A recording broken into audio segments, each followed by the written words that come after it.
कहानी के शुरू में हम मिलते हैं बीमो और सिरी से। ये दोनों पति पत्नी हैं और बीमो बोर्नियो नाम की एक द्वीप पर जाने की तैयारी में है, जहाँ के बच्चों को उसे एक शिक्षक के रूप में पढ़ाना है। सिरी भी उसके साथ जाने वाली थी और प्रबंधन ने उनके लिए एक कार और बोर्नियो का एक टूर गाइड भेजा था। ड्राइवर बातचीत में बीमो को बताता है कि उस द्वीप की जनसंख्या बहुत ही कम है, क्योंकि पिछले साल वहाँ एक बहुत बुरा सैलाब आ गया था। मुझे नहीं लगता कि वहाँ कोई स्कूल होगा। बीमो कहता है कि वहाँ एक स्कूल है, मैंने सर्च किया है और रिकॉर्ड के मुताबिक वहाँ सिर्फ 7 ही बच्चे पढ़ते हैं। ड्राइवर थोड़ा और जानकारी देते हुए उन्हें इस द्वीप के बारे में बताता है कि वहाँ के लोगों के कुछ उसूल हैं, कुछ परंपराएं जिनका उन्हें पालन करना होगा, और उसकी पत्नी को भी वही परंपराएं और रीतियां पालन करनी होंगी। ड्राइवर की बात काटकर टूर गाइड कहता है कि जब मैं यहाँ आया था तो मुझे भी इनके बारे में नहीं मालूम था। मैंने भी कुछ परंपराएं नहीं मानी, जिसके कारण गांव वाले बहुत गुस्सा हुए और मुझे भी कई तकलीफों का सामना करना पड़ा। उसने ये तकलीफें क्या थीं, ये नहीं बताया। ये लोग अपने सफ़र की तरफ बढ़ रहे थे कि अचानक सिरी को किसी के चिल्लाने की आवाज़ आती है।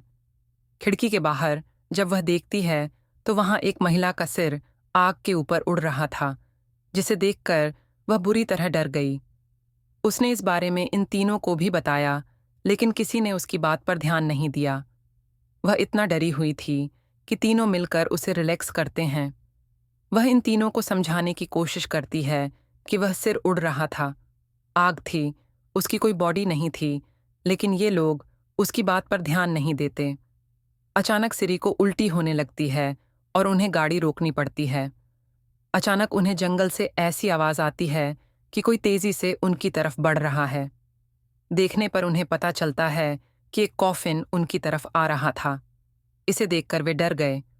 जल्दी से ये लोग गाड़ी में बैठते हैं और गाड़ी स्टार्ट करने की कोशिश करते हैं, लेकिन गाड़ी स्टार्ट नहीं हो रही थी। ड्राइवर सिरी और बीमो से कहता है, क्या तुम्हारे पास कोई तावीज़ है? लेकिन उनके पास ऐसा कुछ नहीं था। वह कहता है, अगर अंडे या चावल हैं तो दे दो। उनके पास अंडे थे जो उन्होंने इस कॉफिन के पास फेंक दिए और फिर गाड़ी स्टार्ट करके आगे बढ़ जाते हैं। पीछे यह दिखता है कि कॉफिन में से एक डरावना हाथ निकल रहा था। जल्द ही सुबह हो जाती है और ये लोग एक करीबी गांव पहुंचकर खाना खाते हैं। सिरी अभी तक घबराई हुई थी, जिसे बीमो रिलैक्स करता है। सिरी सवाल करती है, वह कॉफिन क्या था? इस पर टूर गाइड बताता है कि असल में यहाँ के लोग जब मरते हैं तो उन्हें दफनाया नहीं जाता, बल्कि कॉफिन में डालकर उन्हें पेड़ों पर लटका दिया जाता है। इनमें से जो लोग काला जादू करते थे, उनकी आत्मा यहीं बेचैन रहती है। ये लोग मरने के बाद इंसानों का शिकार करते हैं और ऐसे कॉफिन अक्सर यहाँ बोर्नियो में देखने को मिलते हैं। इसके बाद ये लोग यहाँ से अपना सफ़र जारी रखते हैं। बीमो सिरी से कहता है, अगर तुम चाहो तो अपनी माँ के पास जा सकती हो, लेकिन सिरी उसे कहती है, नहीं, मैं तुम्हारे साथ ही रहूंगी। आगे जाने पर एक टेंजन नाम का शिक्षक और गांव का सचिव उनका अपने गांव में स्वागत करता है। बीमो और सिरी के लिए एक नाव भेजी थी, जिसके जरिए उन्हें बैठकर आगे गांव तक जाना था। टेंजन इन लोगों से कहता है, आप लोग आगे जाएं, मुझे एक दूसरे स्कूल में पढ़ाने जाना है। तो ये लोग नाव में बैठकर गांव के लिए निकल जाते हैं। जब टेंशन शिक्षक से पूछता है, कल रात में कुछ हुआ तो नहीं? तो शिक्षक बताता है, हाँ, पहले कुरियांग हमारे सामने आ गई थी और फिर एक उड़ता हुआ कॉफिन, जिससे हम दोनों बहुत ज्यादा घबरा गए थे। टेंशन जवाब में कहता है, हम ठीक हैं, अभी तो इन्हें बहुत सारी मुश्किलें यहाँ फेस करनी पड़ेंगी।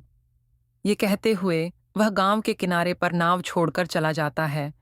इन्हें यहाँ से आगे खुद ही जाना था।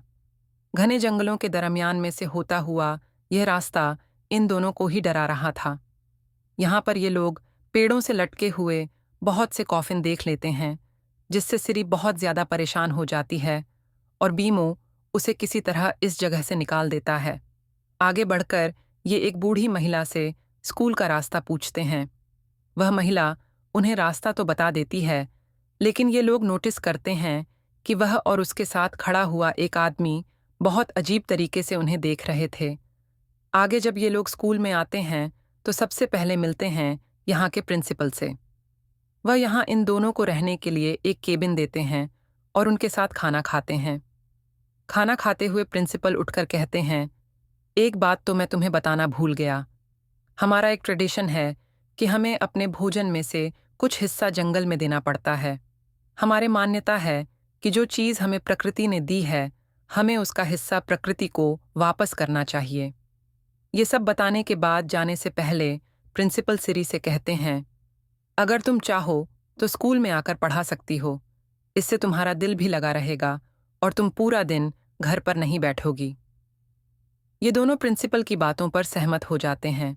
इसके बाद बीमो प्रिंसिपल को बाहर छोड़ने जाता है।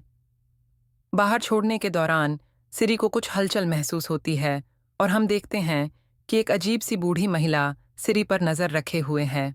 शुरू कर दिया क्योंकि गांव वालों का मानना है कि तंबी काला जादू करती है और उसकी वजह से गांव में वह सैलाब आया था। जिस औरत की प्रिंसिपल बात कर रहे थे वह वही औरत है जो अभी भी सिरी पर नज़र रखे हुए थी। प्रिंसिपल चले जाते हैं और ये लोग सो जाते हैं। आधी रात में उनका दरवाज़ा खटखटाता है।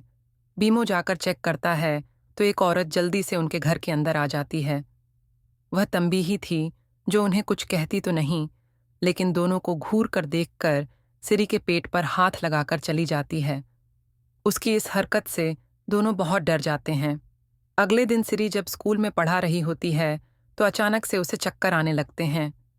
वह किताब से नज़र उठाकर बच्चों को देखती है तो पूरी कक्षा में उसे मरे हुए बच्चों के भूत दिखाई देने लगते हैं। इस चीज़ से वह बहुत ज़्यादा डर जाती है और घर आकर यह बात बीमो को बताती है। बीमो कहता है, मुझे नहीं लगता कि ऐसा कुछ हुआ होगा। ये तुम्हारे भ्रम हो सकते हैं। शायद तुमने ड्राइवर की बातों को ज़्यादा ध्यान से ले लिया है। ज़्यादा मत सोचो। बीमो यहाँ से चला जाता है। उसके बाद सिरी को अपने बेड के पीछे किसी आदमी का साया नज़र आता है। खिड़की के पास जाकर जैसे ही पर्दा हटाती है तो वहाँ कोई नहीं था। रात में खाना खाते हुए वह बीमो से कहती है, बीमो, मुझे लगता है कि कोई हर वक्त हमारे ऊपर नज़र रखे हुए है। तुम एक काम करो, यहाँ के लोकल लोगों से मिलो जुलो। अगर तुम लोकल लोगों की इज्जत करोगी तो वे भी तुम्हारा ख्याल रखेंगे। अगले दिन हम बीमो और सिरी दोनों को ही स्कूल के अंदर देखते हैं। वे बच्चों के साथ खेल रहे थे कि अचानक से उन्हें दूर एक पेड़ के पास तंबी नज़र आती है। तभी स्कूल की एक बच्ची की चिल्लाने की आवाज़ें आती हैं। वे देखते हैं कि उसकी आंखें अजीब हो रही थीं और उसके मुंह से भी खून आ रहा था। बीमो इस पर डर भी रहा था। बीमो कुछ कहता उससे पहले ही उसे दूसरे कमरे से सिरी की चिल्लाने की आवाज़ें सुनाई देती हैं। जब ये लोग जाकर देखते हैं तो सिरी दूसरे कमरे में बंद थीं और वहाँ उसे बहुत सारे बच्चों की आत्माएं नज़र आ रही थीं। ये मरे हुए बच्चों के भूत जो उसके पेट की तरफ इशारा करते हुए सैक्रिफाइस सैक्रिफाइस कह रहे थे। इस घटना से सिरी और भी ज़्यादा डर गई थी और उसके पेट में भी तेज़ दर्द होने लगा था। कुछ देर बाद देखने को मिलता है कि सिरी जिस कमरे में बंद थी उसका दरवाज़ा भी खुद ब खुद खुल गया। वहाँ सिरी बेहोश पड़ी थी। दूसरी तरफ वह लड़की जो कमरे के अंदर थी और अजीब हरकतें कर रही थी, वह भी बेहोश हो जाती है। रात में हमें सिरी को दिखाया जाता है जो जब अपने घर पर होती है तो अचानक से उसके घर की खिड़की तोड़ते हुए वहाँ कुरियांग आ जाती है।